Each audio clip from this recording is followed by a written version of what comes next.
Hello, have a very nice day. My today's episode is about the behavior and thinking of our best friend. वो मित्रों मित्रों करते रहते हैं, इस करके हमने भी मान लिया कि नरेंद्र मोदी हमारा मित्र है। वैसे कभी देखा नहीं, और मेरे जैसा कोशिश भी करे ना कि जाके मिल ले, तो मेरे को तो उसके घर के कुत्तों ने नहीं आके जाने देना। आदमियों की तो बात ही कोई नहीं। नरेंद्र मोदी साहब, उनका एक एपिसोड तो खैर किसी दूसरे का था।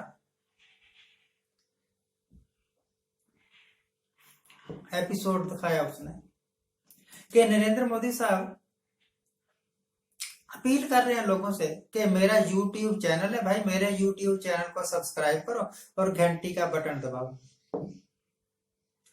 अरे भाई, नरेंद्र मोदी देश का प्रधानमंत्री हो गया, एक हिसाब से हिंदुस्तान का बादशाह है, और अभी भी YouTube के पीछे दौड़ रहा है। कितना डाउन कर लिया स्टैंडर्ड तुमने। YouTube वाले अगर नरेंद्र मोदी के पीछे दौड़े तो बात समझ में आती है। भैया, देश का प्रधानमंत्री है, उससे कुछ फायदा लेने के लिए, उससे कुछ रियायत लेने के लिए, उसकी कृपा बनी रहे इसका, YouTube वाले दौड़ रहे हैं, गूगल वाले दौड़ रहे हैं इसके पास। पर Narendra Modi prime minister of India YouTube पर अपील कर रहा है, please subscribe my channel. Hindi में बोल रहे थे, वो तो हमारे मुंह से निकल जाती है, ऐसे चली गई है ना, तो डिफरेंस करना मुश्किल हो जाता है कि मैं हिंदी बोल रहा हूँ कि अंग्रेजी बोल रहा हूँ। जो भी आया बोल दिया। It is my natural language, natural.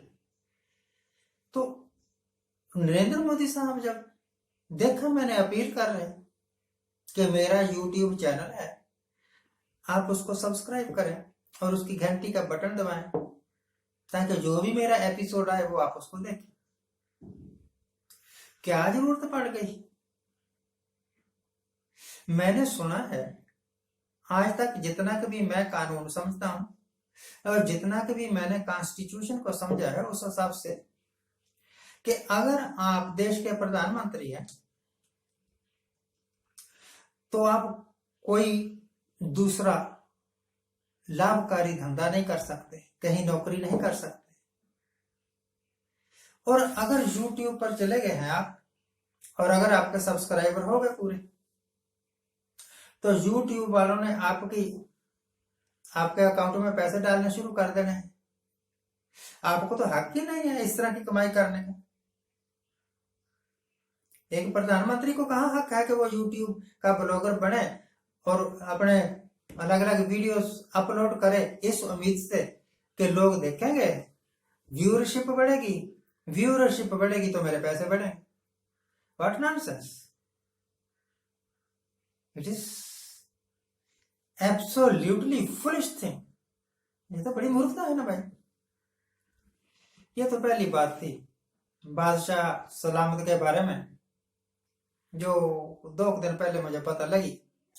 बीच बीच में मैं बीमार हो जाता हूँ, मेरी तबीयत खराब हो जाती है, कई बार मूड ही खराब हो जाता है। 1 महीना हो गया मेरा ब्लड प्रेशर 180 से नीचे आया ही नहीं। डॉक्टर भी परेशान, मैं भी परेशान। तो भैया, दूसरी बात ये कि आजकल प्रधानमंत्री साहब इलेक्शन मोड में है। जैसे आपका फोन है ना, आपने किसी से बात नहीं करनी, कुछ नहीं करना, तो आप उस फोन को फ्लाइट मोड में डाल देते हो, साइलेंट मोड में डाल देते हो।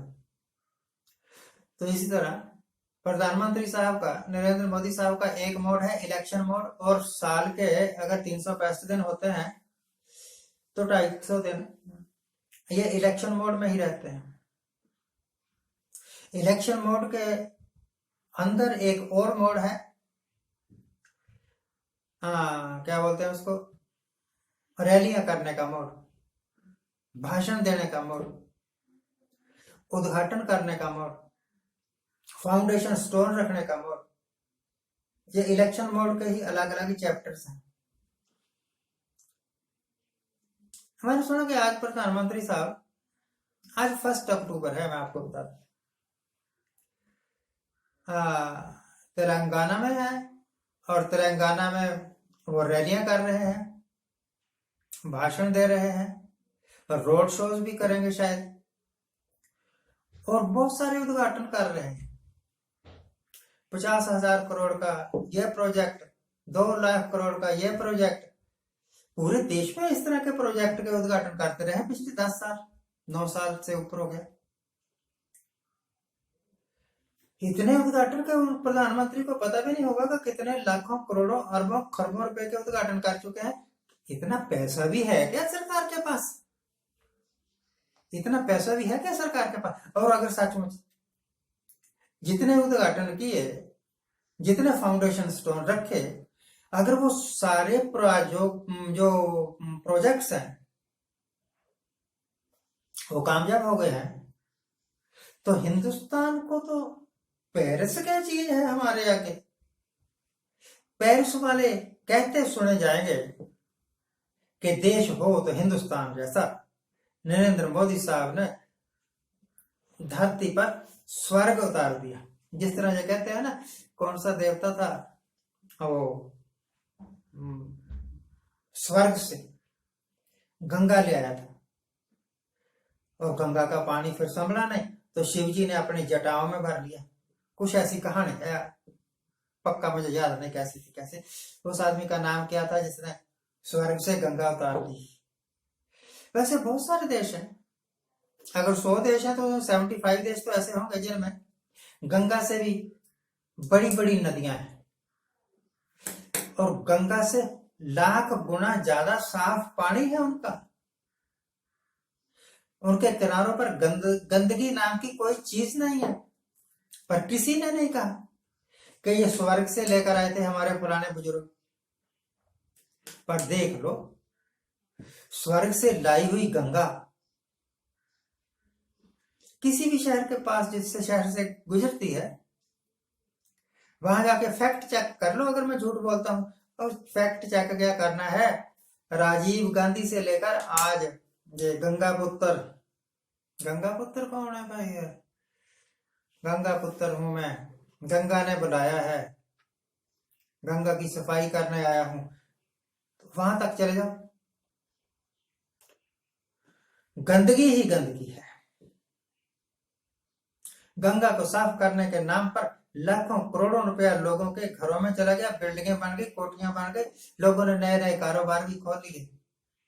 उनमें से कुछ तो जरूर ठेकेदार टाइप के लोग होंगे, और कुछ नेता टाइप के लोग होंगे, और कुछ सरकारी नौकरों ने भी तो कुछ खाना है कि नहीं खाना, isn't it? ये बात है आज तक। और एक स्पेशल बात मेरे दिमाग में आ गई तो मैंने कहा बोल देता हूँ, स्पेशल एपिसोड बनाऊंगा इसके बारे में। हमारे देश में, हमारे गांव में एक कोऑपरेटिव बैंक है। उस कोऑपरेटिव बैंक का सेक्रेटरी बदला, और सेक्रेटरी बदलने के साथ ही केस कोर्ट में पहुंच गया, पता नहीं कहां पहुंच गया। अब 1.5 महीना हो गया है बैंक को ताला लगा हुआ। मेरे जैसे हजारों लोग होंगे जिनके पैसे बैंक में जमा है, उनका पैसा फंस गया। क्यों? जब भी जाते हैं तो ताला लगा है, क्योंकि कब खुलेगा बैंक, लोग कहते हैं कोई पता नहीं। बैंक बनने नहीं चाहिए। अगर बैंक बने हैं तो पब्लिक को वहां पैसा नहीं जमा करवाइए। पब्लिक का पैसा जमा है तो किसी को हक नहीं है कि बैंक पर ताला लगाए। परंतु आज की डेट में प्रसारित कोऑपरेटिव बैंक पर 2 ताले लगे, बल्कि 3 ताले लगे हुए होंगे। What a funny country we are living in. कानून, पुलिस या कोर्ट के पास नहीं है, लोगों की जेब में है। क्यों भाई? यह बैंक है या गुंडा राज है? अब जब परते उठेंगे ना, परत दर परत, तो पता लगेगा कि पहले सेक्रेटरी साहब कितने घोटाले कर गए, या उससे पहले वाले कितने घोटाले कर गए, कितने लोगों को। मैंने भी एक केस कर रखा है इनके ऊपर। Thank you very much for watching, keep watching, please subscribe my channel. Thank you.